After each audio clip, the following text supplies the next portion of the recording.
नटाचं career हे नेहमी cricketer सारखं वाटत आलंय. You have to prove yourself time and again. तुला 1 सेंचुरी करून चालत नाही. हा, इथे कोणी पास ग्लोरीवर जगत नाही.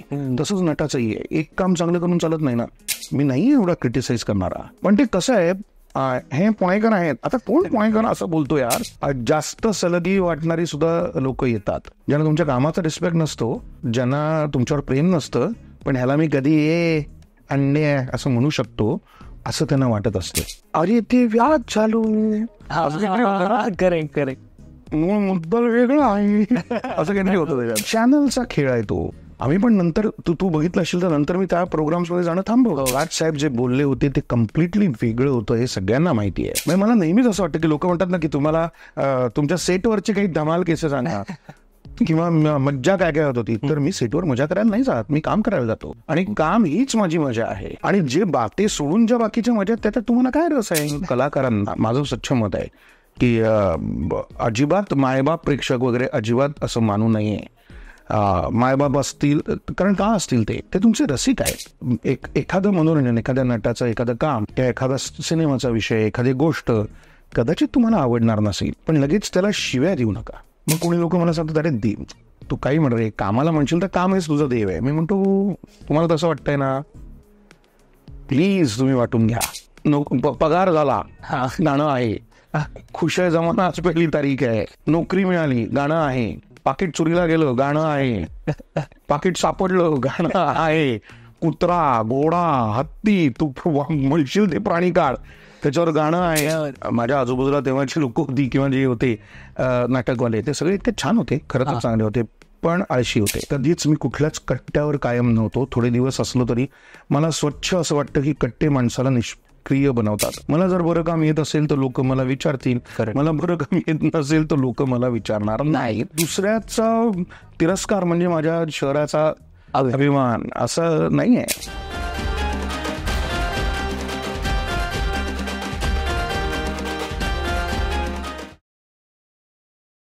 इक्सना स्टुडिओ प्रेझेंट आणि cosmo star media present sweet टॉक्सच्या आजच्या पॉडकास्टमध्ये तुमचं सगळ्यांचं मनापासून स्वागत. आज आपल्यासोबत अशी व्यक्ती आहे की आय डोंट थिंक की त्याच्यासाठी जास्त आपल्याला इंट्रोडक्शनची गरज आहे. आपल्यासोबत आहेत आनंद इंगळे. नमस्कार. सो आपण सगळ्या माध्यमातून आत्ता जेवढे काही प्लॅटफॉर्म्स आहेत त्यातून आनंदाला बघत आलोय. सो आज मी विचार केला की आनंदासोबत आपण गप्पा मारूयात. सो आनंद चालू करूयात लगेच. येस.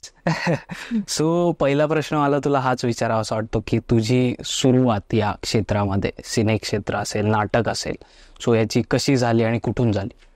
बहुतेकांची होते तशीच झाली. म्हणजे मी आधी शाळेच्या नाटकांमध्ये कामं करत होतो. शाळेत असताना मी पुण्याचाच आहे. हो. मॉडर्न हायस्कूलमध्ये मी शिक्षण झालं माझं आणि तेव्हा शाळेच्या नाटकांमध्ये काम करत होतो. त्याच्यानंतर त्याच वेळेला थोडंसं आजूबाजूला मग सकाळ नाट्य वाचन स्पर्धा नावाची एक स्पर्धा असायची त्यावेळेला, अजूनही असते मला वाटतं. पण त्या नाट्य वाचन स्पर्धेपासून खरं तर सुरुवात झाली. म्हणजे स्टेजवरच्या पेक्षाही आधी ते नाट्य वाचन शाळेमधनं बसून घेतलं होतं आणि आमच्या शाळेने त्याच्यात सहभाग घेतला होता.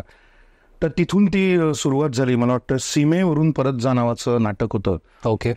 आणि त्याच्यामध्ये सिकंदराची भूमिका होती, पौरस आणि सिकंदर. तर त्याच्यामध्ये मला पहिल्यांदा चान्स मिळाला म्हण किंवा शाळेत घेतलं गेलं.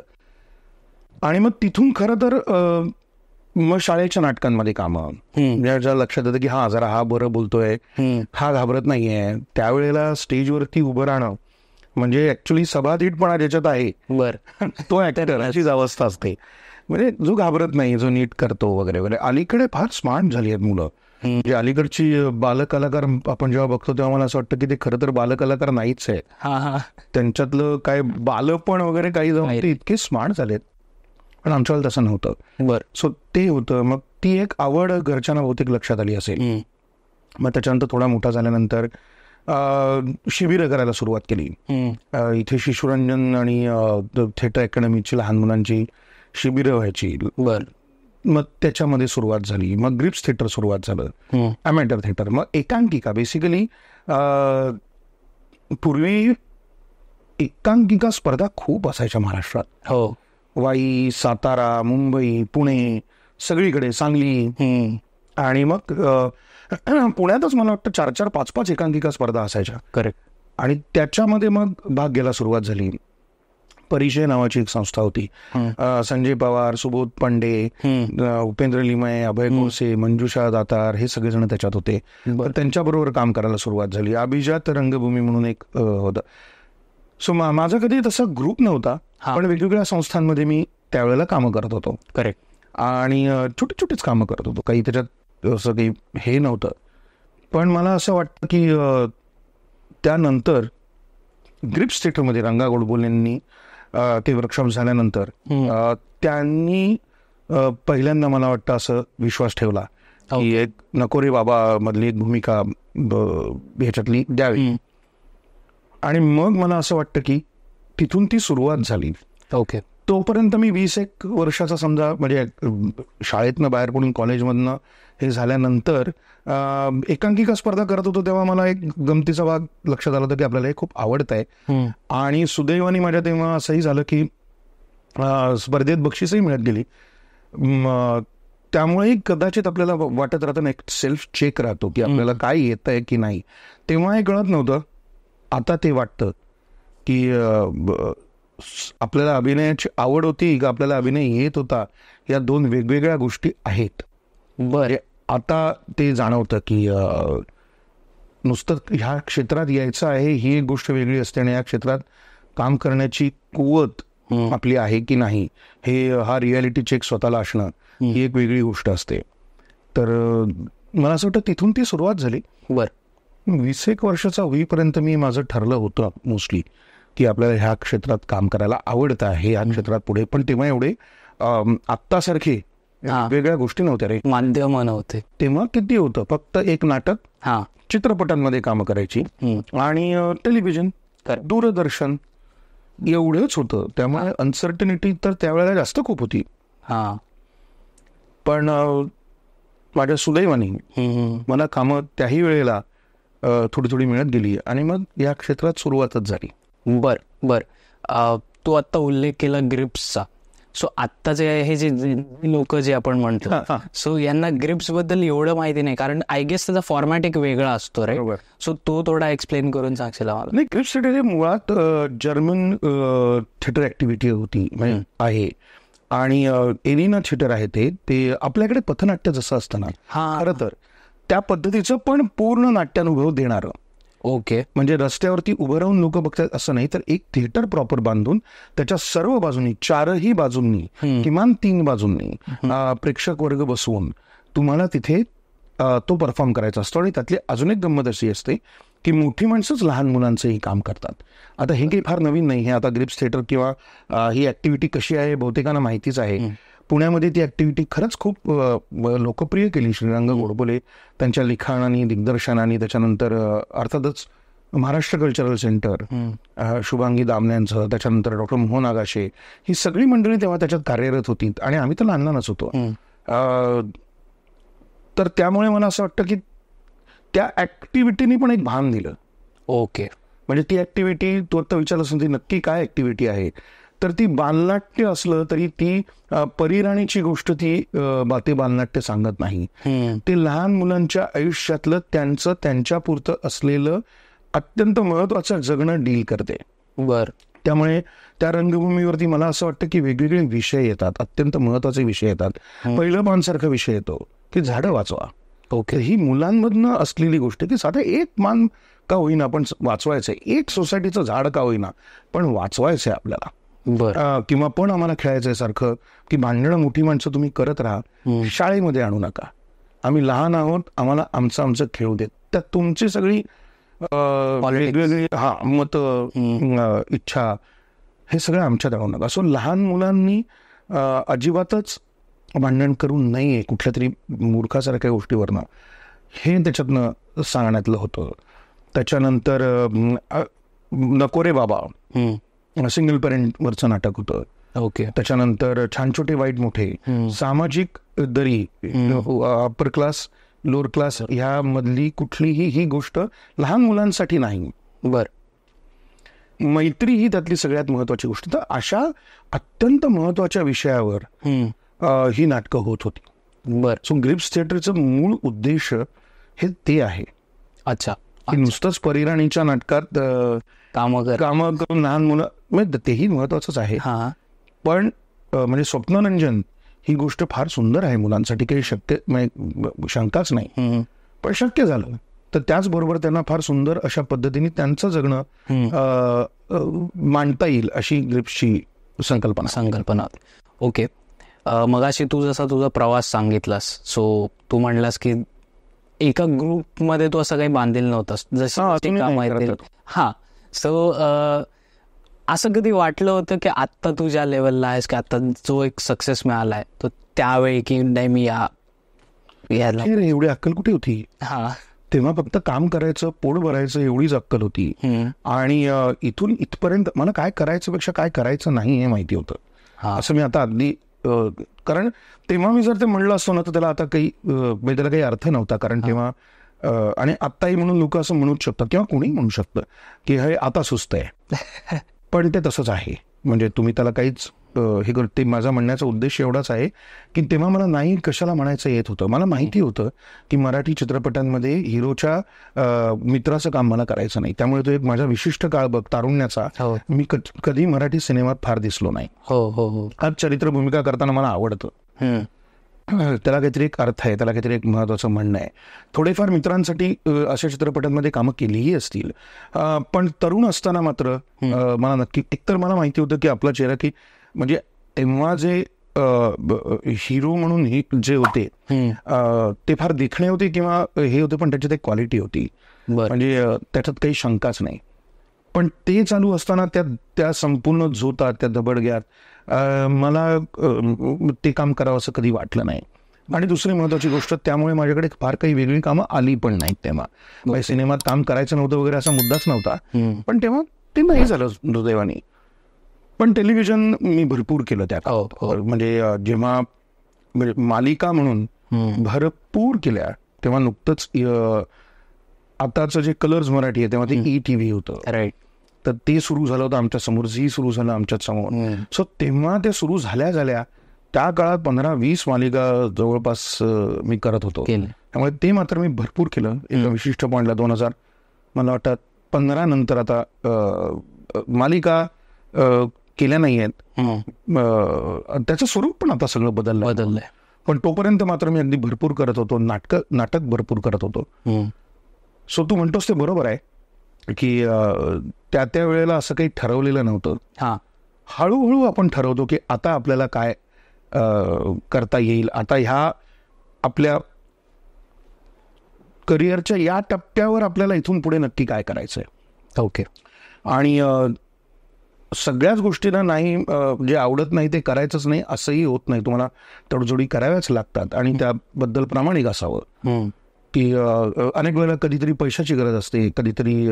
पण मी कायम असा प्रयत्न केला की मला जे अगदीच करायचं नाही ते दुसरीकडनं कुठून तरी पैशाचं अभिनयातनं काही दुसरीकडनं मिळवलं तर मग हे नाही म्हणता येईल. मला असं वाटतं की प्रत्येकाचं तसंच असतं. प्रत्येकजण त्याचा मुलामा वेगवेगळा देतो आणि जेही बरोबरच आहे. करेक्ट. पण ती एक गोष्ट मला असं वाटतं की मनापासून केली. तेव्हा काही ठरलेलं नव्हतं की हेच करायचंय किंवा इथून इथपर्यंत जायचंय. आणि आत्ता सुद्धा कुठे आहे कुठे माहिती आहे मला. अच्छा. म्हणजे भरपूर जास्त लोकप्रिय ऍक्टर्स आपल्या आजूबाजूला असतात. भरपूर जास्त समाधानी ऍक्टर्स आजूबाजूला असतात. आपण आपल्यापुरतंच ठरवावं की आपल्याला आत्ता आपण आहोत ते आपण कुठे आहोत. बरं. तू पुण्याचा आहेस, तुला अभिमान आहे पुण्याचा. हा, दुराभिमान नाही आहे. हा, अभिमान. अलीकडे काय रे, अभिमान. याला दुराभिमानच होतो. म्हणजे तो म्हणजे सगळ्यांना असंच वाटतं दुसऱ्याचा तिरस्कार म्हणजे माझ्या शहराचा अभिमान असं नाही आहे. तितकंच मुंबई पण आवडतं, तितकंच कोल्हापूर आवडतं. बरं. पण मी पुण्याचा आहेच ना, त्यामुळे पुण्याबद्दल मला ममत्व आहे. ओके. पण एक आपण टेलिव्हिजन बघताना काय ते छाप झालेली आहे ना. पण ते अरे करतात ना, ते टेलिव्हिजनच्या लोकांची आयडिया आहे. मग याच्याविषयी तुला कधी काही असं हे नाही वाटलं? मला कधी असं वाटलं नाही. कारण एक तर मला कोणाशी भांडायचं नाही. दुसरी गोष्ट मला खरंच पुणे आवडतं. तितकीच महत्वाची गोष्ट आहे. आणि त्यांनी कधी मला कामं मिळतील किंवा नाही मिळतील याची मला भीती कधी वाटली नाही की अरे हा पुण्याचा आहे, हा मुंबईचा आहे, ह्याला इकडे. मी त्या वादात कधीही पडत नाही. वैयक्तिक मला काम करायचं आहे. मला जर बरं काम येत असेल तर लोक मला विचारतील, मला बरं काम येत नसेल तर लोक मला विचारणार नाहीत. आणि म्हणून माझं आग्रही मत नाही आहे. मी एखाद्या शहरावर माझं प्रेम आहे याचा अर्थ माझं इतर शहरांवर नाही असं नाही. प्रत्येकाची एक जगण्याची उत्तम शैली आहे, प्रत्येकाचा एक स्पीड आहे, एक लय आहे प्रत्येक शहराची. आणि आपण वेगवेगळी गाणी ऐकतो ना, आपल्याला वेगवेगळी गाणी आवडतात. तसंच आहे हे. कधी तुला कधी ते आवडतं, कधी हे आवडतं. पण आतलं म्हणशील तर मला पुण्याची लय आवडते किंवा जेव्हा आम्ही होतो तेव्हाची. आता पुणेही खूप फास्ट झालंय. पण काय म्हणजे फेवरेट हँगआउट प्लेसेस पुण्यामध्ये? अरे खूप. वेळ वाया घालवणं इतका आनंद मला कशातच झालेला नाही आतापर्यंत. ओके. म्हणजे वेळ वाया घालवावाच, म्हणजे वेळ नाही तर कशासाठी असतो वेळ. पण त्याच चर्चांमधनं पण मी तुला अजूनही सांगतो, म्हणजे ही गंमत म्हणून सोडून दे, मी कधीही कट्ट्यावरचा माणूस झालो नाही. कधीच मी कुठल्याच कट्ट्यावर कायम नव्हतो. थोडे दिवस असलो तरी मला स्वच्छ असं वाटतं की कट्टे माणसाला निष्क्रिय बनवतात, निष्प्रभ बनवतात. तुम्हाला तिथे जायची एकदा सवय लागली की तुम्हाला कामाचा कंटाळा यायला सुरुवात होते. आणि ते मला कधी करायचं नव्हतं. मी इथून उठून दरवेळेला 2 तासासाठी का होईना पण मुंबईला ऑडिशन आहे तर मी उठायचो, बसमध्ये बसायचो आणि मुंबईला जायचो. अर्ध्या वाटेत न कळणारे नाही कॅन्सल झाले तर उतरून परत यायचो. पण मी तो कंटाळा कधी केला नाही. जाऊ दे ना आता कुठे जा, तर हे मी कधी केलं नाही. मला माहिती होतं की मुंबईमध्ये काम आहे, तर नाहीतर पुण्यामधल्याच कामाची सवय मला झाली असती. पण पुण्यामधलं काम दुर्दैवाने मला असं वाटतं की आज खूप चांगलं काम चाललंय, पण एक लेडबॅक ऍटिट्यूड होता तेव्हा, आणि जो मला तरी जाणवायचा. ठीक आहे रे, करू होईल रे आरामात. आणि दुसरा मुद्दा होता तो म्हणजे आपल्याला सगळं येतं हा ऍटिट्यूड, जो मला कधी हे वाटत नव्हता, प्रिय नव्हता, की मलाच सगळं येतं तर नाही. माझ्या आजूबाजूला तेव्हाचे लोक होती किंवा जे होते नाटकवाले, ते सगळे इतके छान होते, खरं तर चांगले होते, पण आळशी होते. आणि त्यामुळे त्यातल्या बऱ्याच जणांनी मग आम्हाला तिकडे जायचंच नव्हतं या नावाखाली अनसक्सेसफुल करिअरला एक जिरवणं नाव दिलं. पण असं नाही आहे. जेव्हा जेव्हा वेळ आली होती तेव्हा मला असं वाटत होतं की नाही, आपल्याला इथे बसून चालणार नाही, हा आळस करून चालणार नाही, तेव्हा जायलाच पाहिजे. त्यामुळे माझ्या हँगआउट प्लेसेस अशा फार काही नव्हत्या. आमचं बालगंधर्वच्या मागे कॅफेटेरिया होतो त्यावेळेला, तिथे कधीतरी सकाळी असायचो. त्याच्यात समोर एक शिवम नावाचं हॉटेल आहे, तिथे सगळे कधीतरी जमायचो. पण तेही मी काही काळानंतर पूर्ण बंद केलं. मुंबईमध्येही मी तेच केलं. जेव्हा असं वाटायला लागलं की आपल्याला कट्ट्यांची सवय व्हायला लागली आहे, त्या क्षणाला मी तिथे थांबवलं. किती माणसं नाही थांबवली, जाणं कट्टे थांबवले. आणि अर्थातच तू जागा म्हणशील तर हो, वैशाली मला त्या वेळात आवडायचंच, प्रश्नच नाही. वैशाली हे माझं गुडलक. त्याच्यानंतर आमचे काही मित्र त्या गरवारे समोर एक कॅफे आहे पॅराडाईज, तिथे बसलेले असायचे, तिथे कधी कधी जायचो. पण मला असं कधी फार इथे जाऊन आज संध्याकाळी इथे जायलाच पाहिजे किंवा असं काही काळ असेल, पण फार काळ नाही रमलं मी त्याच्यात. आत्ताच तू वैशालीचा उल्लेख केला, तिथेच FC रोड आहे, FC कॉलेज पण आहे. आणि FC म्हणलं की क्रिकेट हा एक विषय आला. तुझा फेवरेट विषय आहे, मला भयंकर आवडतो. त्याबद्दल काहीतरी सांग. की मला क्रिकेट खूप कळतं असं मी म्हणत नाही, डेफिनेटली नाही, किंवा माझ्यापेक्षा खूप जास्त क्रिकेट करणारी मंडळी आहेत. मला क्रिकेट प्रचंड आवडतं. मला त्यातलं पॉसिबिलिटीज भयंकर आवडतात की एका चेंडूवर किती गोष्टी होऊ शकतात. तर त्या खेळाची मजा मला खूप जास्त येते. क्रिकेट आमच्या घरात पण आहे, घरात आहे म्हणजे बघणं. माझ्या बाबांनाही क्रिकेट तितकंच आवडतं. आजही वयाच्या 80व्या वर्षी ते अजूनही संपूर्ण IPL फॉलो करतात. कोण कुठला आहे, आज काय खेळलं, कसं खेळलं. आणि त्यातही मला टेस्ट क्रिकेट, मला असं सारखं म्हणजे IPL किंवा T20 आवडत नाही असा मुद्दा नाही आहे, पण टेस्ट क्रिकेटनी मला सारखं असं वाटतं की पेशन्स ही किती कमाल गोष्ट आहे. तुम्हाला 15 सेशन्स मिळतात, 5 दिवसाचे प्रत्येकी 3 अशी 15 सेशन्स, आणि त्याच्यामध्ये तुम्हाला संपूर्ण खेळाचा अंदाज घ्यायचा आहे आणि दोन्ही बाजूंना तितकीच समान संधी आहे. हा जो खेळाचा अंदाज आहे ना, म्हणजे मला इतर खेळ आवडत नाही तसं अजिबातच नाही, पण हा अंदाज मला खूप आवडतो. आणि आधी टेस्ट क्रिकेट, वन डे, आज T20, मला क्रिकेटचे सगळे फॉर्म्स आवडतात. आणि आज तर ते इतकं जास्त टेलिव्हिजनवरती जवळ आलंय. म्हणजे तुला आज बॉलरच्या सीम पासनं सगळ्या गोष्टी, म्हणजे आज खरंच क्रिकेट तुम्हाला येतं, किंवा ते दाखवलं जातं की बाबा रे हा बॉल असा होता, हे तसा होता. ही फार गमतीची गोष्ट वाटते मला. म्हणजे 50 कॅमेऱ्यांनी आज तुम्ही क्रिकेट बघता, 50 काय 55 जे काय त्यांचं असतील ते. पूर्वी तसं नव्हतं, अगदीच नव्हतं ना. एक फिल्डिंग कशी लावली आहे, मला याच्यात फार रस आहे की हे जर का अशी फिल्डिंग लावली आहे सगळीकडे, समजा 5 स्लिप्स लावल्यात, एक गली लावली, एक पॉइंट लावला, एक कव्हर लावलाय, एवढं लावलं असेल तर हा बॉलिंग आता करणार कशी आहे, कुठे टाकणार, ही काय दादागिरी असेल की हे मी लावलं आहे, इथेच बॉल टाकून त्याच्यानंतर तुला इथेच खेळायचं, तुला नाही लेगला खेळू देणार मी. बरोबर, राईट. म्हणजे मला नेहमी नटाचं करिअर हे नेहमी क्रिकेटर सारखं वाटत आलंय. You have to prove yourself time and again. तुला 1 सेंचुरी करून चालत नाही. करेक्ट. हा, इथे कोणी पास ग्लोरीवर जगत नाही, तसंच नटाचंही आहे. एक काम चांगलं करून चालत नाही ना, प्रत्येक पास ग्लोरीवर. मी ते काम सॉलिड केलं होतं, त्यावेळेला मी 1 सेंचुरी केली होती. आता काय टेनिस म्हण, तुला रोज नवीन स्वतःला प्रूव्ह करायचं आहे. करेक्ट. बरोबर. करेक्ट. जमी खा गई सुखनवर कैसे कैसे. अच्छा, कोण बोलत कोण, म्हणजे to become Sachin Tendulkar you really need to score 100 centuries. No, एकाने नाही फरक पडत, नाही का. म्हणजे मी 1 सेंचुरी करणं सुद्धा खूप मोठंच आहे क्रिकेटमध्ये, त्याच्यात काही शंकाच नाही. पण तुम्हाला सतत प्रूव्ह करायचंय. आउट होण्याचं एकच बॉल आहे की नाही, 100 करण्याचे 300 बॉल आहेत. राईट. सो कुठला बॉल सोडून द्यायचा, कुठला बॉल खेळायचा नाही. तुम्हाला सारखं असं वाटतं की ते खूप विचारी गेम आहे, आयुष्याशी निगडीत असलेला गेम आहे. काही बॉल नाही खेळायचे, आपण सोडून दे. शांतपणे खेळलं तर होतील रन्स, आणि तरी तुझी विकेट कधी जाणार तुला माहित नाही.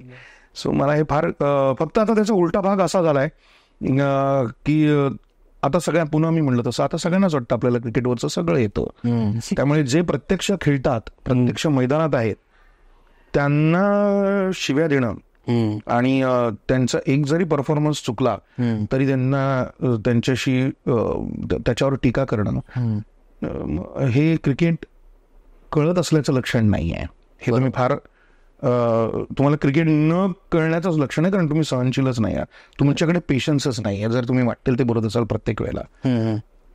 कारण तो खेळ जर आला तर तुम्हाला त्याच्यात लक्षात येतं की ह्याचा चान्स द्यायला लागतो. Form is temporary, class is permanent. ही जी गोष्ट आहे हे तुम्ही इमिजिएटली अनालिसिस कसं करता. करेक्ट. आणि तुम्ही हातात बॅटही धरलेली नाही आतापर्यंत आयुष्यात. मग त्याच्यावरती हे असतं की आम्ही बॅट धरायचं कारण नाही, पण आम्हाला ते येतं. तर ते तुम्हाला येत नाही फार. कारण ज्यांना खरंच येतं त्यांना डेफिनेटली येतं.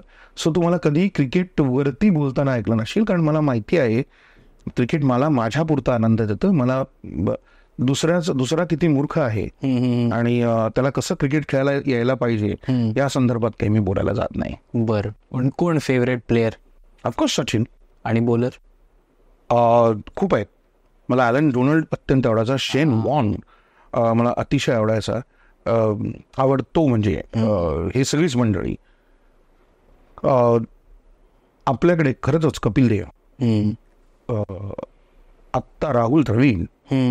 तुला असं असूच शकत नाही की एखादाच कोणीतरी प्लेअर फारच भारी वाटतो. काही काही इनिंग्स फक्त 50-60 रन्स असतील, पण क्रिकेट म्हणून बांधलेल्या ज्या उभ्या करण्यात त्या वेळात सावरण्याच्या ज्या इनिंग्स आहेत, म्हणून मी म्हणलं ना क्रिकेटमध्ये फक्त रन्स हा क्रायटेरिया नाही असं मला वाटतं. हा, बरोबर आहे. पण फेवरेट प्लेअर असतोच तुमचा डेफिनेटली. तर गेम साठी जो वाटतो मला अर्थातच सचिन तेंडुलकर मला अत्यंत आवडता प्लेअर आहे. त्यांनी संपूर्ण देशाला क्रिकेट बघायची सवय लावली. त्याने क्रिकेट तो खेळत असताना आणि तो आऊट झाल्यानंतर ह्या दोन देशामध्ये वेगवेगळ्या घटना असतात. हे फार हा चमत्कार आहे. करेक्ट. म्हणजे त्याच वेळेला अतिशय सुंदर प्लेअर होते, अतिशय टॅलेंटेड प्लेअर आहे. पण म्हणतात ना की गालिब काय अंदाजे बयावर, तसं शेवटी सचिन तेंडुलकरांचा अंदाजे बयावर.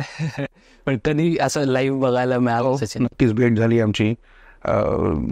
मी ते एक गृहस्थ आहेत त्यांच्याबरोबर स्वतःहून फोटो काढून घेतला. अच्छा, की नाही मला तुमच्याबरोबर फोटो काढायचा आहे. काय तो क्षण होता? अरे ग्रेट ग्रेट. आम्ही एका पार्टीच्या निमित्ताने एकत्र भेटले. 2-3 वेळा आमची भेट झाली. त्या दोन्ही वेळेला मी त्यांच्याकडनं मला परत फोटो काढायचा आहे.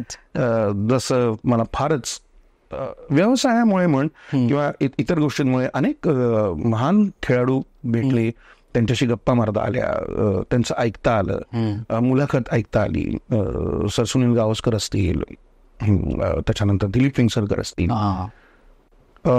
कुठे कुठे एकत्र भेटीगाठी होत राहतात. अनेक आपले क्रिकेटर मित्र असतील. पण मला असं वाटतं की आपण काय बोलणार त्यांच्याविषयी, आपण त्यांच्याशी काय बोलणार. पण त्यांना भेटण्याचा अनुभव सचिन तेंडुलकरांना हा फार मस्त होता.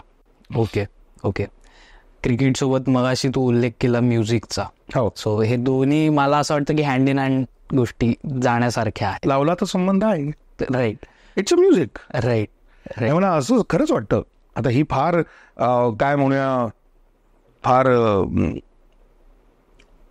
काव्यात्मक उपमा होईल, पण मला नेहमी असं वाटतं की काही लोक, ब्रायन लारा असेल किंवा डेफिनेटली अझरुद्दीन, ओके, एक ग्लान्स खेळायचा तर मला वाटायचं दिस इज म्युझिक. ती एक ताण आहे छेडल्यासारखं. अक्षरशः एक सुनील गावस्करांचा स्ट्रेट ड्राईव्ह, यांचा स्ट्रेट ड्राईव्ह, तेंडुलकरांचा एक, विराट कोहलीचा स्क्वेअर कट, एक स्क्वेअर ड्राईव्ह, अनेकांचे.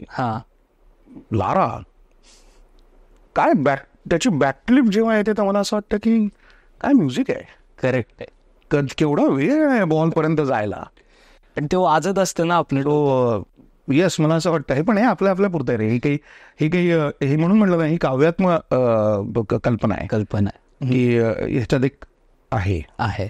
मला तुला थोडं वेगळं विचारावं असं वाटतं की ज्यावेळी मी तुला फोन लावला तर तुझी कॉलर ट्यून आहे, ते जे गाणं आहे तेरे मेरे सपने, ते माझं सुद्धा ऍक्च्युअल फेवरेट गाणं आहे. सो का, म्हणजे तीच गाणं. ऍक्टर विजयानंद हे माझा अत्यंत लाडके डायरेक्टर आहे. बर. आणि SD बर्मन, प्रश्नच नाही. कित्येक वर्ष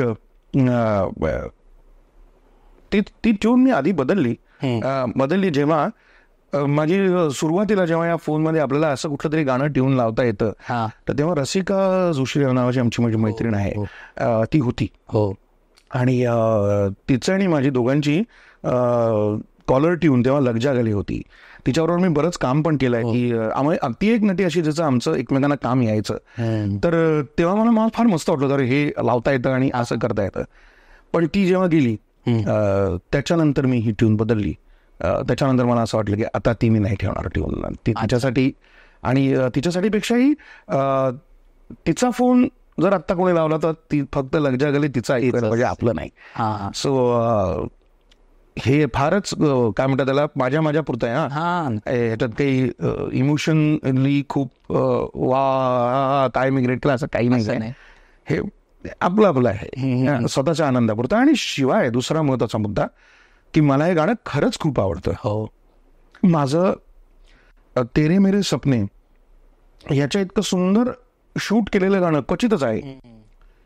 बाहों के दरम्यान सारखं एखादं गाणं पुन्हा इतकं सलग, मला वाटतं खामोशी सिनेमात पुन्हा शूट झालं आहे. पण त्या काळात अशा पद्धतीने सलग शूट करायचं गाणं, त्याला कट न देता, अगदी 2 कट आहेत मला वाटतं.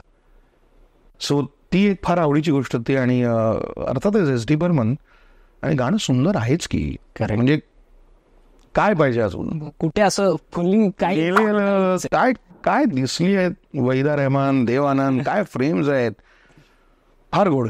राईट. त्यामुळे मला आवडतं. मला म्युझिकच आवडतं. मला मुळात हिंदी चित्रपट संगीत, मराठी चित्रपट संगीत ह्याच्यावर लहानाचे मोठे झालो होतो आपण. संगीतावर आपण मोठे होतो. बरोबर. त्यामुळे प्रश्नच नाही. आत्ताचं ऐकतोस म्युझिक? हो, जरूर ऐकतो ना. का नाही ऐकणार. कुठलं आवडतं आता? मला अजूनही इतक्यात आवडलेलं गाणं जर म्हणशील, मला ये मोह मोह के धागे भयंकर आवडलं होतं. त्याच्यानंतर तरी त्याला आता बरीच वर्ष झाली, म्हणजे असं नाही, पण आत्ता कलंक सिनेमामध्ये एक सुंदर गाणं केलं होतं. श्रेया घोषालचं? नाही, शिल्पा रावचं मला वाटतं. आणि ह्याचं हजारो में किसी को तकदीर ऐसी, टायटल ट्रॅक.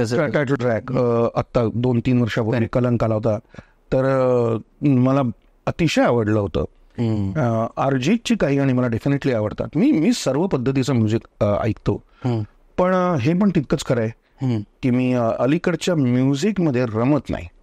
मला आवडतं, मी आवडत नाही असं माझं काहीच नाही आहे. सगळं पहा, म्हणूनच मला नवीन मुलांबरोबर पण काम करायला भयंकर आवडतं. पण मी रमतो जुन्या गाण्यांमध्ये. मला गाण्यांचे शब्द तितकेच महत्वाचे वाटतात. आपल्याकडे गीतरामायणासारखं एक महान काहीतरी घडून गेलंय, याचा मला प्रचंड अभिमान आहे आणि मी त्याचा भक्त आहे. किंवा माडगुळकर असतील मराठीमध्ये, कदाचित खेबुडकरांनी काही अप्रतिम गाणी लिहिली, पाडगावकरांनी लिहिली, शांताबाई शेळक्याने अप्रतिम गाणी लिहिली आहेत, सुरेश भटांनी उत्तम गाणी लिहिली, मग हृदयनाथ मंगेशकर असतील, खळे काका असतील, फडके तर आहेतच, अशा अनेकांनी काय समृद्ध केलंय आपलं म्युझिक. तसंच मला वाटतं की बघ ना, हिंदी सिनेमा, आम्ही तरी लहानाचे मोठे त्याच्यावर आलो, आणि मला असं वाटत नाही की हिंदी सिनेमामध्ये कुठलीही सिच्युएशन, कुठलंही नातं, काही प्राणी त्याच्यावर गाणं नाहीये. विचार करून बघ, सगळ्यावर गाणं आहे. ऍक्च्युली पगार झाला गाणं आहे, खुश आहे जमाना आज पहिली तारीख आहे, करेक्ट, नोकरी मिळाली गाणं आहे, पाकिट चोरीला गेलं गाणं आहे, पाकिट सापडलं गाणं आहे, कुत्रा, घोडा, हत्ती, तू म्हणशील ते प्राणी काढ त्याच्यावर गाणं आहे. नात्यांवरचा तर प्रश्नच येत नाही. अरे फिलॉसॉफी लिहिली या लोकांनी. करेक्ट. मला असं वाटतं की हिंदी चित्रपटसृष्टीमध्ये जर काही डिटोरिएट झाला असेल, जर काही त्याचा प्रभाव कमी झाला असेल, तर तो दुर्दैवाने शब्दांचा झाला. त्यावेळेला साहिर म्हण किंवा शैलेंद्र म्हण याच्यासारखी फार अप्रतिम माणसं, कैफी आझमीन सारखी असतील, अगदी जावेद अख्तरांपर्यंत, गुलजार साहेबांपर्यंत, की ज्यांनी फार सुंदर गाणी, फिलॉसॉफी असलेली गाणी फार सहज मांडली. किसी की मुस्कुराहटों पे हो निसार, किसी का दर्द मिल सके तुले उधार, जीना इसी का नाम है. हे अत्यंत पॉप्युलर गाणं किती सहज मांडलं त्यांनी. Correct correct. प्यार हुआ इकरार हुआ, प्यार से फिर क्यों डरता है दिल. किती सोपं काय आहे. आणि तितक्याच अप्रतिम चाली होत्या. तर मला असं वाटतं की ते त्यांनीच समृद्ध केलं. आणि शिवाय आमच्या घरात गाणं आहे, तो गाण्याचाच विषय काढलास तर माझे आजोबा राजगायक होते.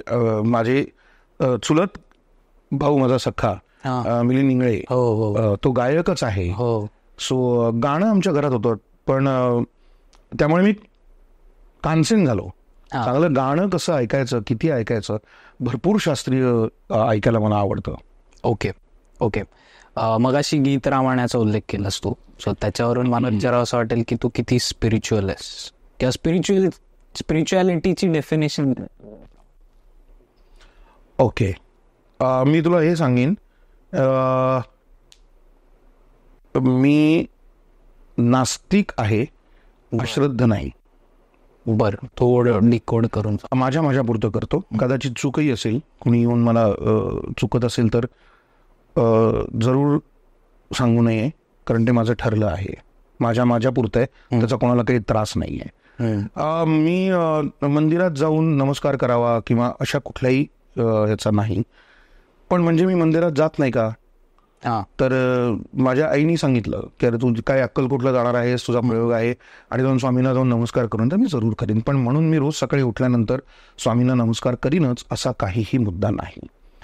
मला दुसऱ्याच्या श्रद्धेविषयी आदर आहे, हे माझा सगळ्यात महत्वाचा मुद्दा आहे. म्हणजे जे लोक स्पिरिच्युअलिटीमध्ये काही गोष्टी मानतात, माझा देवावर विश्वास नाही, त्यामुळेच माझा भूतावर विश्वास नाही, दोन्ही काल्पनिक गोष्टीच आहेत असं माझं मत आहे. पण त्यामुळे जर कोणाला बरं वाटणार असेल तर ते न मानावं असंही काही माझा मुद्दा नाही. आग्रही मी अजिबात नाही. ओके. माझं जे काही आहे ते स्वतःपुरतं आहे. बर. मला अजिबात दुसऱ्या कोणालाही तुम्ही हे असे देव मानणार आहेत किंवा देव न मानणार आहेत असा कुठलाही माझा मुद्दा नाही. पण मी श्रद्धा ठेवीन का, तर मी हो. मग मला कोणीतरी सांगतं अरे म्हणजेच देव, तर म्हणतो की बरं तुमचं बरोबर, तुम्हाला बरं वाटतंय ना याच्यामुळे मी तुम्हाला तुमच्या, कारण आपल्याकडे काय झालं अलीकडे, हा त्यांच्यातला आहे का आपल्यातला आहे अशी एक गट पडले आहेत. तर तुम्हाला वाटतंय का तसं, तर तसं मी तुम्हाला काहीच मला पटवायला यायचं नाहीये. बरं. अजिबातच. पण माझी आपण नीट तालीम केली नाही तर आपल्याला नाटक चांगलं करता येणार नाही, या गोष्टीवर माझी श्रद्धा आहे, नुसता विश्वास नाही. बरोबर. करेक्ट. कदाचित मी कन्फ्यूज होत असेल, पण माझं माझ्यापुरतं इतकंच आहे. बर. की मला माझी श्रद्धा आहे की आपण चांगलं वागलं तर खरोखरीच लोक हे जग चांगल्या माणसांवर चाललंय. बरोबर. याच्यावर माझी श्रद्धा आहे. बरोबर. म्हणून मी ती देवावरच ठेवावी असं काही नाही आहे. मग कोणी लोक मला सांगतात अरे देव तू काही म्हण रे, कामाला म्हणशील तर काम आहेच तुझं देव आहे. मी म्हणतो तुम्हाला तसं वाटतंय ना, प्लीज तुम्ही वाटून घ्या. ओके. मला याच्यात पडायचंच नाही. माझं जे आहे ते माझ्यापुरतं आहे आणि मला कुणालाही ते पटवायची गरज नाही. ओके. ना स्पिरिच्युअलिटी ना, कारण ती गोष्ट अशी आहे ना की ती प्रत्येकाच्या इमोशनवर अवलंबून आहे ना. हो. मला स्वतःला मी कसं ठरवणार की कोणाला तरी देवाला जाऊन नमस्कार केल्यानंतर बरं वाटतं म्हणजे काहीतरी मूर्खपणा आहे असं मी कसं ठरवणार? त्यांना ते बरं वाटतं तर वाटतं. हो. बरोबर. करेक्ट.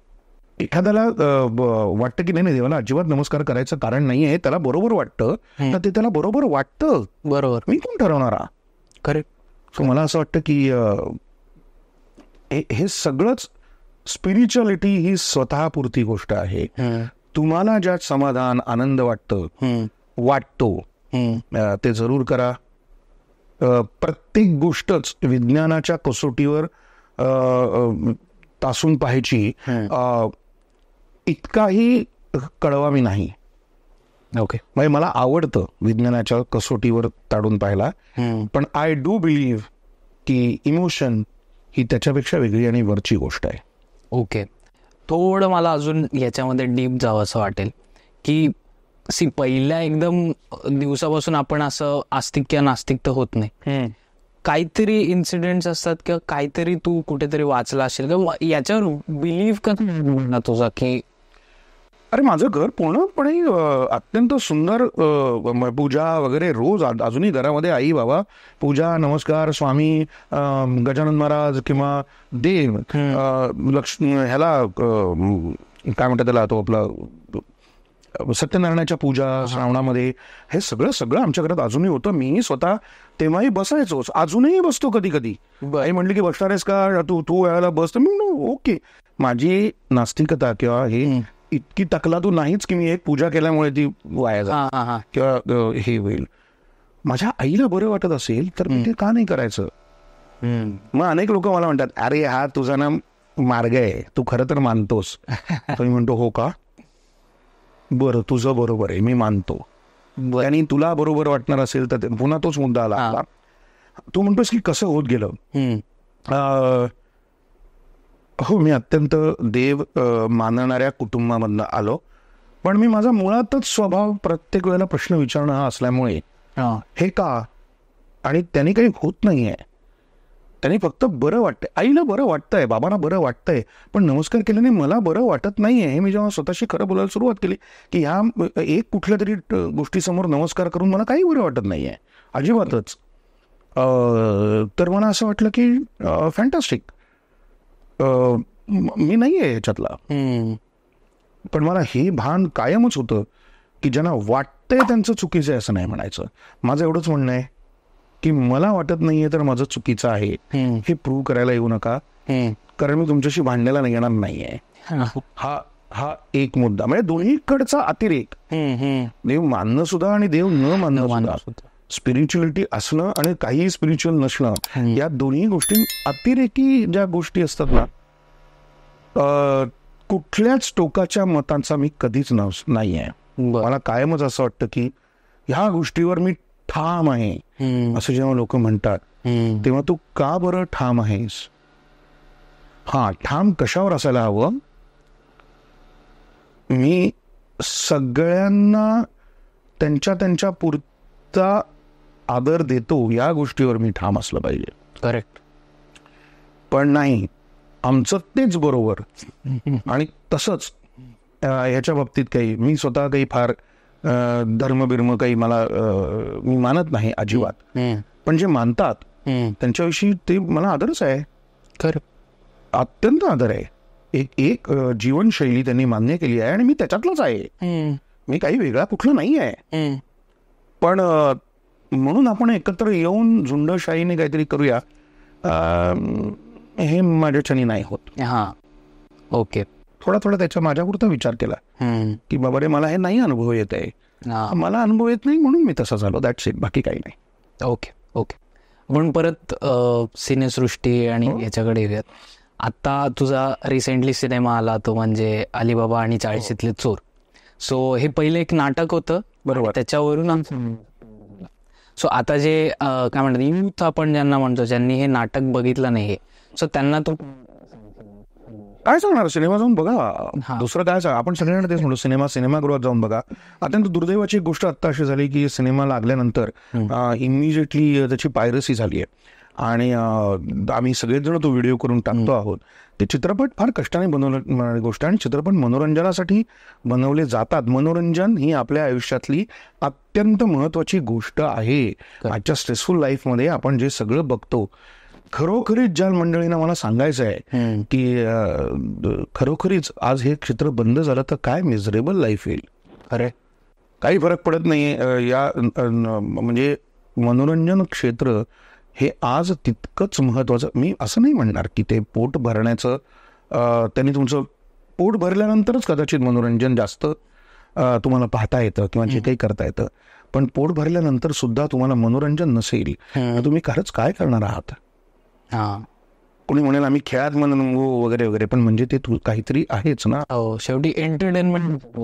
सो मला असं फार मनापासून वाटतं की आमचं क्षेत्र ही अतिशय महत्वाची सामाजिक गरज असलेली भूमिका आहे, गरज आहे, क्षेत्र आहे.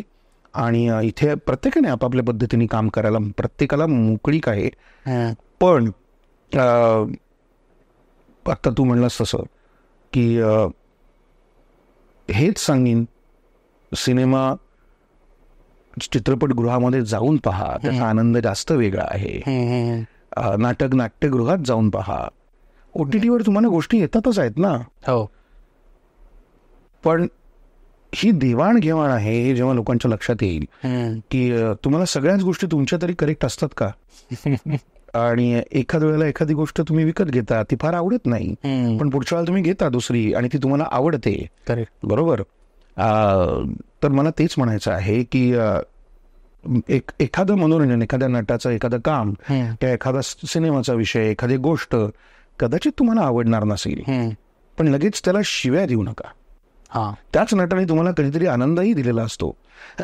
आणि ही कला, ही गोष्ट, हा व्यवसाय बोथ वेज आहे. जसं कलाकारांना, माझं स्वच्छ मत आहे की अजिबात मायबाप प्रेक्षक वगैरे अजिबात असं मानू नये. मायबाप असतील, कारण का असतील ते, बरोबर आहे, ते तुमचे रसिक आहेत. तसंच दोन्ही बाजूंनी प्रेक्षकांनी सुद्धा कलाकारांना हे काय असलेच आहेत आणि हे तसेच ह्यांचं काय क्षेत्र असलं असंही मानू नये. रिस्पेक्ट इच अदर आणि हा व्यवहार दोन्ही बाजूचा आहे. एखाद वेळेला मला चांगले प्रेक्षक मिळतील, एखाद्या वेळेला तुम्हाला चांगलं नाटक सिनेमा बघायला मिळेल, पण कमी जास्त होतच राहतं. तुम्ही आधीच चांगलं काय ते सांगा ना. बरोबर. म्हणजे तुम्हाला इमिजिएटली पहिल्यांदा काय तर काय आवडलं नाही हे व्यक्त इतकं व्हायचं असतं. करेक्ट. मला असं वाटतं की आज यात सगळ्याच्यांना तरुणांना मी सांगेन की तुम्ही जरूर सोशल मीडियावर व्यक्त व्हा, काही प्रश्नच नाही, पण त्यात पॉझिटिव्ह काही आहे का बघा. करेक्ट. आपण एखादी निगेटिव्ह पोस्ट केली नाही म्हणजे मला एखादा चित्रपट आवडला नाही तर मी गप्पही बसू शकतो. जसं मी मुळात आवडला तर फार कौतुक करायचं असंही नाही, पण ह्याच्यातला फरक फार मोठा आहे की जर कोणी म्हणत असेल ना का कौतुक केलं ना मग टीकाही सहन करा. अगदी बरोबर आहे, अगदी बरोबर आहे. तू माझ्या कलेविषयी काही बोलणार असशील, पण तुला कलेविषयीची किती अक्कल आहे? तुझ्या फक्त आवडीवर हे चाललेलं नाहीये.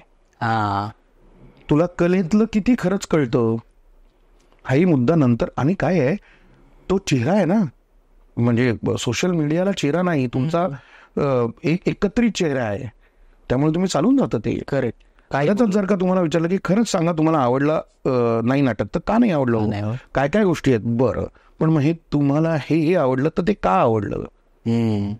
तर माझं असं म्हणणं आहे की या दोन वेगवेगळ्या गोष्टी आहेत. तुम्हाला एखादी गोष्ट आवडली नाही तर तुम्ही शांतही राहू शकता, ठीक आहे ना. लगेच आवडली नाही हे जोरजोरात सांगण्यात काय पॉइंट आहे. सांगू नका असं माझं म्हणणं नाही, पण जेव्हा कलाकार कायम सॉफ्ट टार्गेट असतात आणि त्यांच्याविषयी काहीही बोललं जातं, मग तर त्यांची कला सोडून बाकीच्या गोष्टीवर जेव्हा येतं ना तेव्हा मला असं वाटतं की मग मला कंटाळा येतो. आणि मी हे मुलांना नक्की सांगेन, जे कोणी आहेत ते, नुसता सिनेमा बघा असं नाही, कोणाचाही सिनेमा बघा, कोणाचंही नाटक तुम्हाला जे वाटतंय ते बघा, तरी तुमचं मनोरंजन किती होतंय ते बघा. मनोरंजन नाही झालं तरी एक लक्षात घ्या की सगळ्याच वेळेला सगळ्याच गोष्टी आपण करेक्ट नाही घेत किंवा मिळत. थांबा, पेशन्स ठेवा, दुसऱ्या कोणाचं तरी काहीतरी आवडेल, तुमची आवडीची गोष्ट तयार होईल. Have patience. इमिजिएटली प्रत्येक गोष्टीवर प्रतिक्रिया दिलीच पाहिजे असं खरंच काहीही नाहीये. प्रतिक्रिया देताना त्यातलं आपल्याला खरंच किती येतं आहे याचं थोडंसं भान स्वतःपुरतं तरी ठेवा. ओके. एक पब्लिक प्रश्न विचारावा असं वाटतं की तुझी फिल्म आली होती एक पोस्टर गर्ल. तर त्यातलं तुझं जे कॅरेक्टर आहे ना ते युथ मध्ये एवढं पॉप्युलर आणि फेमस आहे कारण ते सगळ्यांना आवडतं. कॉमेडी आहे आणि थोडं काय म्हणतात त्याला एक ग्रे शेड आहे किंवा डबल मिनिंग असं आहे. सो काय तो एक्सपिरियन्स होता, कसं? प्रत्येक सिनेमातच आहे रे. म्हणजे गाणेकर मधलं काहीतरी एक वेगळं काम आहे, पोस्टरगर मधलं वेगळं काम आहे, या सिनेमातलं वेगळं आहे, बदाम राणी गुलाम चोर मधलं वेगळं आहे. सो मला भूमिका आहे माझ्यासाठी. म्हणजे दुसरी गोष्ट सारख्या चित्रपटामध्ये मी शरद पवारांची भूमिका केली आणि डॅडी सारख्या चित्रपटामध्ये मी बाबू रेशीम सारखी भूमिका केली. माझ्यासाठी ती भूमिकाच आहे. लोकांना ते कसं आणि किती आवडतं, मला त्याच्यामध्ये रंग भरायचे आहेत. करेक्ट. मला त्याच्यामध्ये दिग्दर्शकाशिवाय हे शक्य होणार नाही. एकट्या नटाला काहीही, ज्या लोकांना असं वाटतं, ज्या नटांना असं वाटतं, तर नटांना नाही, प्रेक्षकांना, आय एम सॉरी, की हे फक्त हे म्हणजे याचं हेच आहे, तर तसं नसतं. ओके. अनेक वेळेला ओके त्याचा बाज तुम्हाला त्यातला आवडू शकतो, कदाचित त्याच्यामध्ये त्याचं थोडंसं जास्त प्रावीण्य असेल, पण वेगवेगळ्या भूमिका करण्यासाठी सुद्धा नटाला एक बेसिक बुद्धिमत्ता लागते. ओके. आणि मला असं वाटतं की ती तुमच्या दिग्दर्शकाला समजावी लागते. बरं. तुझ्या प्रश्नाचं उत्तर असं आहे की त्याच्यात माझं फार काही नाही. ते त्यावेळेला आमच्या दिग्दर्शक हेमंत डोमे होते, त्यांनी त्याच्यातनं ते काढ, आणि हेमंत डोमे नाही, समीर, तर त्यांनी ते काढून घेतलं. हेमंत त्याचा लेखक होता मला, आणि समीरने ते काढून घेतलं आणि त्याच्यावर माझा विश्वास आहे, त्यामुळे कुठल्याही दिग्दर्शकावरच असावा. सो ती आवडली ही फार छान गोष्ट आहे. पण असं काही लास्ट मिनिट तू काही असे इम्प्रॉम्प्ट आपण जे म्हणतो करतोच ना, बस टेक मध्ये नाही. पण तालीम होतेच की. जसं नाटकाची तालीम होते तशी सीनची पण तालीम होते. संपूर्ण कॅमेरा कुठे आहे, त्याची कोरिओग्राफी काय आहे हे समजावलं जातं. त्याच्यामध्ये ऍडिशन्स होतात की. त्यावेळेला एखादा किस्सा असं ते इतकं प्रासंगिक असतं ना सोहम. मला नेहमीच असं वाटतं की लोक म्हणतात ना की तुम्हाला तुमच्या सेटवरचे काही धमाल केसेस सांगा किंवा मज्जा काय काय होत होती. तर मी सेटवर मजा करायला नाही जात, मी काम करायला जातो आणि काम हीच माझी मजा आहे. ओके. आणि जे ते सोडून ज्या बाकीच्या मजा त्याच्यात तुम्हाला काय रस आहे?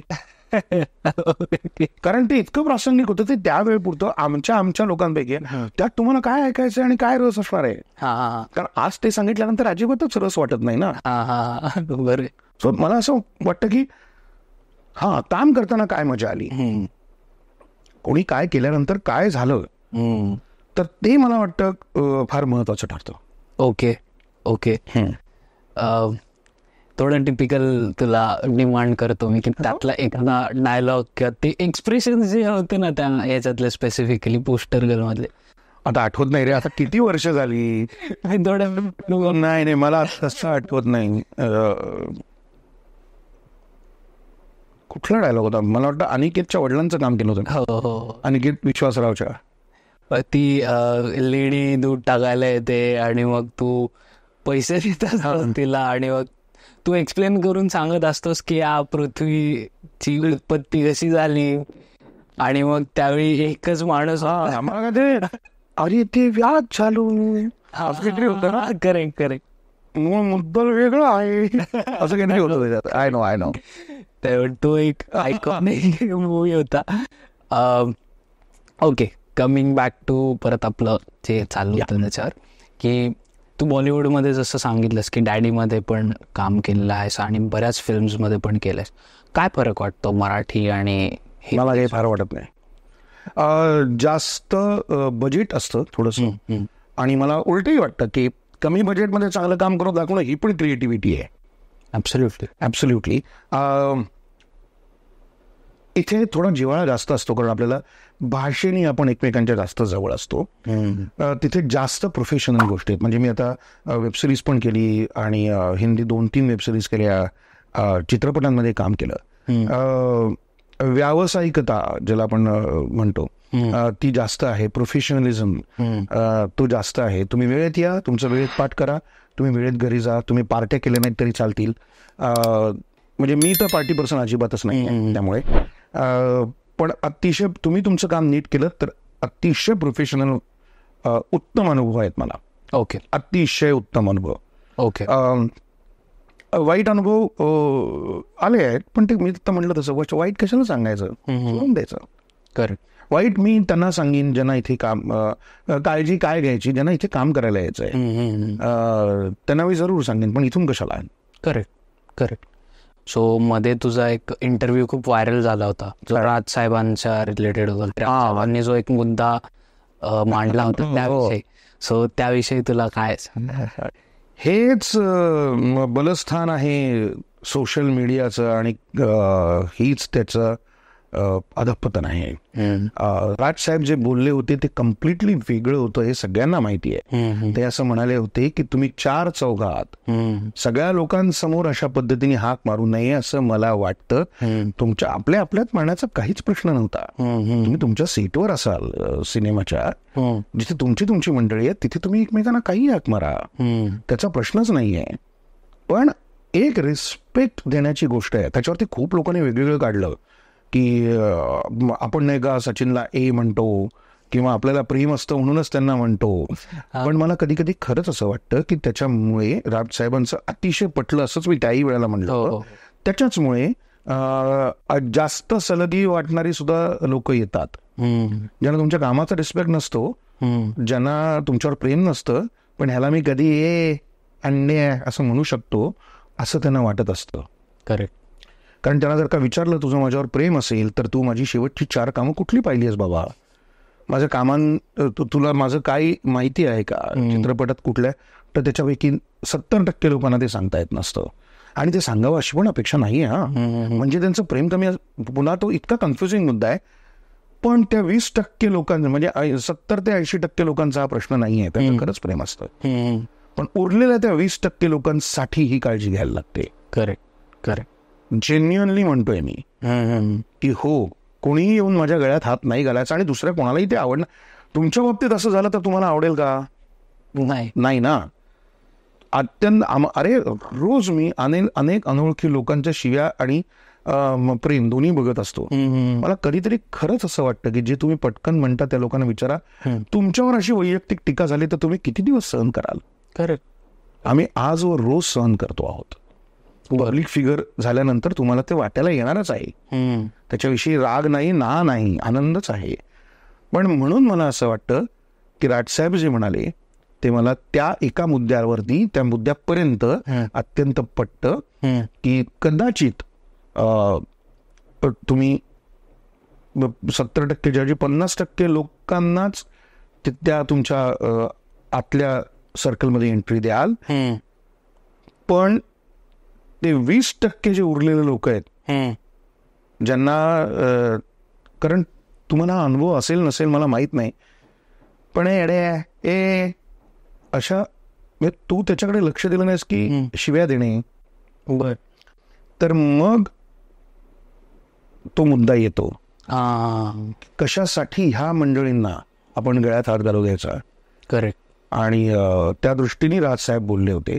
पण अर्थातच आपला सोशल मीडिया इतका चमत्कृतीपूर्ण आहे की मग त्याचं वेगवेगळं सगळ्या चॅनलनी वेगळं स्क्रिप्ट असं म्हणले, राजसाहेब यांच्यावर भडकले आणि राजसाहेबांनी असं नाही आहे. आमच्या अनेक वेळेला भेटीगाठी जेव्हा होतात तेव्हा त्यांचा मुद्दा त्याही आधी हे नाट्यसंमेलनात म्हणायच्या आधीपासून त्यांचा मुद्दा होता की सर्वच लोकांनी तुम्ही इतके का बरं त्या सगळ्या लोकांसाठी उपलब्ध होता. करेक्ट आहे. कोणी यावे टपली मारूनही जावे असं नाही असलं पाहिजे. आणि जे मला मनापासून पटतं, बरोबर, जे माझे मित्र आहेत जे माझ्यावर प्रेम करतात त्यांनी हक्काने मला तशी हाक मारावी, काहीच प्रश्न नाही आहे. जे मला ओळखतच नाही, ज्यांना माझी ओळख म्हणजे माझं काम एवढंच आहे, तर त्यांनी ते छान अंतर राखायला काय प्रॉब्लेम आहे. करेक्ट आहे, करेक्ट आहे. आणि त्याला जोडून अजून एक प्रश्न विचारावा असं वाटेल की मध्यंतरी खूप असं तू आणि वैभव दादा असेल, सो तुमची मैत्री तर आहेच आहे, पण ते असं पोर्ट्रे केलं जायचं की तुम्हाला दोघांना कुठलीच गोष्ट आवडतच नाही. मी तुला इतर म्हणतो आहे की ते असं खरंच आहे का? नाही. लोकांना ते मनोरंजन वाटतं, चॅनलचा खेळ आहे तो. आम्ही पण नंतर तू बघितलं असेल तर नंतर मी त्या प्रोग्राम्स मध्ये जाणं थांबवलं. कारण मला जेव्हा लक्षात आलं की हा खेळ माझ्या हातातनं पुढे चालला आहे, त्यावेळेला मी ते थांबवलं. कारण ते त्यांना त्यांचं गंमत म्हणून ते करायचं असतं. दुर्दैवाने लोकांनाही त्याच्यात मजा येते आणि मग तेही तसंच वाटायला लागतं खरंच. पण असं अजिबातच नाही आहे. मला न आवडणाऱ्यांपेक्षा मला आवडणाऱ्या गोष्टी खूप जास्त आहेत. माझ्या आजूबाजूच्या मित्रमंडळींना किंवा काम करणाऱ्या लोकांना विचारा, मी नाही एवढा क्रिटिसाइज करणारा नाही. पण ते कसं आहे, हे पुणेकर आहेत, आता कोण पुणेकर असं बोलतो यार. करेक्ट आहे. पण हे लोकांनाही समजायला पाहिजे ना की ही चॅनलची गडबड आहे, त्यांना त्याच्यात मजा वाटते म्हणून ते त्याच्यापैकी असल्या गोष्टी करतात, ते तिथेच सोडून द्यायचं. त्या पलीकडे जाऊन मी एक वेगळा माणूस आहे. आणि जर का तुम्हाला असं वाटलं की या माणसामध्ये आपल्याला रस घ्यायचं काहीही कारण नाही, तरी यू आर वेलकम. या माणसामध्ये रस घेऊया, हा काहीतरी वेगळं छान काम करतो असं वाटलं तरीही वेलकम. करेक्ट नाही का? हो. सोशल मीडिया ही इतकी दुधारी तलवार आहे रे. की तुम्ही त्याचा कसा वापर करता यावर. तू माझा बघितलं असेल तर वैयक्तिक माझ्या कुठल्याही पर्सनल पोस्ट नसतात. नाही. जे करतो मी ते फक्त आणि फक्त माझ्या व्यवसायाच्या निमित्ताने. आता लोकांना जर का वाटलं की त्याच्यावर बघून आपण सिनेमाला नाटकाला जावं तर यावं. अच्छा, म्हणजे तुम्ही त्याच्यासाठी सोशल मीडियाचा उपयोग करणार का असं म्हणलं तर मी म्हणणार हो, कारण तो आहे. मग तुला राग कशाचा आहे? नाही, माझ्या अनेक इंटरव्ह्यूमध्ये मी म्हणतो तसं की लोक म्हणतात की इथे व्यक्त तुम्ही व्हायला पाहिजे, तुम्ही ह्याच्यावर बोलला नाही, तुम्हाला काही असंवेदनशील आहात का वगैरे. असं अजिबात नसतं. आपण आपल्या पॅन्डेमिकमध्ये माझ्या दृष्टीने जेवढं होत होतं तेवढं काम मी माझ्या दृष्टीने केलं होतं आणि तुम्हाला कोणालाही सांगायची गरज नाही. केलेल्या कामाचं कौतुक कसलं करून घेता, पहिली गोष्ट. दुसरी महत्वाची गोष्ट, मला फार ते आवडणारं वाक्य आहे, लायसन्स टू किल, बॉन्डच्या सिनेमातलं, is also licence not to kill. बरोबर आहे. त्यामुळे व्यक्त होणं हे जसं अभिव्यक्ती स्वातंत्र्य आहे असं वाटतं, तसंच व्यक्त न होणं हेही अभिव्यक्ती स्वातंत्र्यच आहे. मला नाही प्रत्येक गोष्टीमध्ये तोंड घालून व्यक्त व्हायचं. मला नाही आता इकडचा समाज आणि तिकडचा समाज याच्यामध्ये पडायचं आणि मग त्यांची बळजबरी की नाही तुम्हाला एकदा ठरवावंच लागेल आणि हे, मला नाही असं करायचं. मी मला जे काही ठरवायचं ते माझ्या मित्रमंडळींमध्ये, माझ्या मित्रांबरोबर प्रत्यक्ष असताना नक्की बोलेन. कशासाठी समाज माध्यमांवर मी बोलायचं आहे की मला हे वाटतंय आणि मला ते वाटतंय? हा, चांगली गोष्ट असेल, पॉझिटिव्ह काहीही असेल, कुणीतरी कोणासाठी चांगलं केलं, कोणाचाही दुसऱ्याचा चित्रपट असेल, मी नक्की त्याच्यावरती हे करेन. करेक्ट. की पण निगेटिव्ह मात्र मला काही, मी स्वतःपुरतं ठरवलंय की मला समाज माध्यमांवर कुठलीही निगेटिव्हिटी, कुठलाही एकांगी एककल्ली विचार अशा पद्धत जरी तो माझा असला तरी मला करायचा नाही आणि मला तो पोस्ट त्याहून करायचा नाही. तर आनंद दादा, थँक्यू सो मच, तू पॉडकास्ट मध्ये आलास. अगदी आनंद. आणि तुम्हाला मनपूर्वक शुभेच्छा या पॉडकास्टसाठी. अजून भरपूर सबस्क्रायबर्स होऊ देत, खूप जास्त लोकांपर्यंत तुझं पॉडकास्ट पोहोचू दे, ही शुभेच्छा. येस, आणि प्लीज सगळे जाऊन अलीबाबा आणि 40शीतले चोर हा मूवी बघा. आनंदाला टॅग करा. तुम्हाला काय आवडलं त्या रिलेटेड. आता पॉडकास्ट बघून तुम्हाला लक्षात आलंच असेल की नेगेटिव्ह बोलण्यापेक्षा आपण जास्त पॉझिटिव्हिटीकडे फोकस करूयात. सो आनंदाचे जे सोशल हँडल्स आहेत, इंस्टाग्राम, फेसबुक, सो त्याचं पण मी डिस्क्रिप्शनमध्ये देतो लिंक्स, सो प्लीज फॉलो करा. आणि जाता जाता आनंदा तुला काय सांगावं सांगते प्रेक्षकांना? काही नाही, काय सांगणार, सगळेजण शाणे आहेत. कुठलीही निगेटिव्हिटी मनात बाळगू नका, छान सगळेजण राहूया. समोरच्याचंही मत आहे आणि ते मत आहे, त्यामुळे त्याला रिस्पेक्ट करा.